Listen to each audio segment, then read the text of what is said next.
Operation London Bridge. That's the code name given to the plan in place for the days and weeks after Queen Elizabeth II's passing. The Queen has been sitting on the royal throne since 1952. That's the longest reign of any monarch in British history. And during that time, she's seen over a dozen UK Prime Ministers, nearly 20 Summer Olympics, and over half a dozen popes. The Queen is the cornerstone to the Commonwealth, the patron to almost 600 organisations and charities, and plays a pivotal role in the UK's alliance with many countries. So her passing will bring about a lot of change. Not just for the United Kingdom, but potentially the world.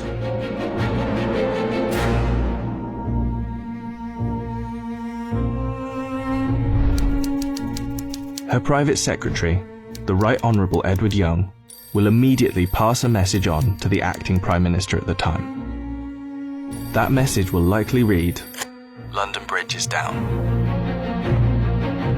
The Prime Minister will then set Operation London Bridge into action. Within minutes, the 15 governments outside of the UK where the Queen is head of state will be informed over a secure line. And that will be followed by the other 36 Commonwealth nations and leaders around the world. The gates of Buckingham Palace will then dawn a black-edged notice of the news. At the same time, a newsflash will alert media around the world. Every media outlet is prepared for the news. Every radio station has a network of lights that will flash to indicate a national catastrophe such as this. All BBC shows will stop and proceed to run a feed dedicated to the news. Newsreaders will change into the black suits and clothing that is on hand at all times in the news studio, and the traditional red BBC News branding will turn black. Newspapers, TV channels and radio stations have days of coverage ready to go. On the same day as her death, the Queen's eldest son, Charles, will immediately become king. And it's reported that the stock exchange, businesses and shops across the UK will likely close for the day out of respect. The day after the Queen's death, on a live stream, Charles will make his first official speech as king. And the government will swear its allegiance to the sound of a 41-gun salute in Hyde Park, London. After that, King Charles, if this is the name he so chooses, will set off on a UK tour, visiting the leaders of government in the capitals of each country, Edinburgh, Belfast and Cardiff, before returning to London.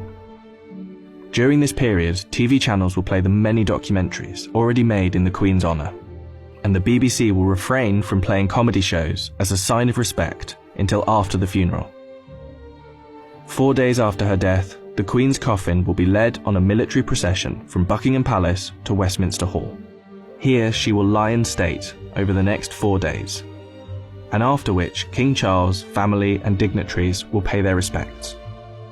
Then the doors will open to likely hundreds of thousands of people queued up outside.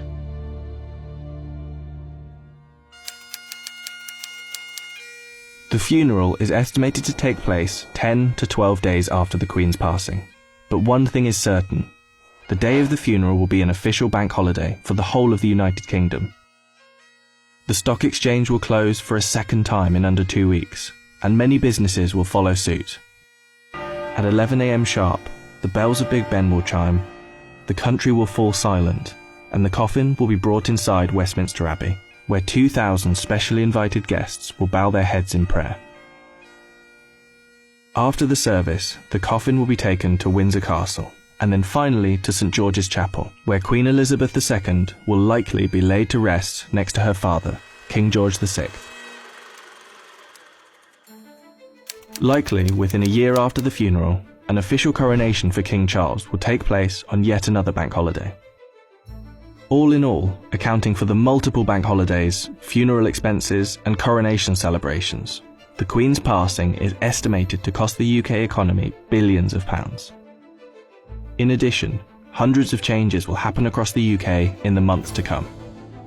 New British currency will be printed with the King's portrait, and the Queen's currency will slowly be removed from use.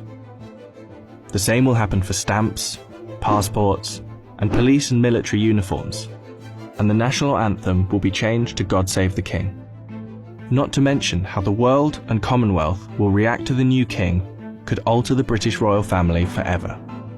For example, there is growing support in Australia for the country to become a republic, and the Queen's death could heighten that support.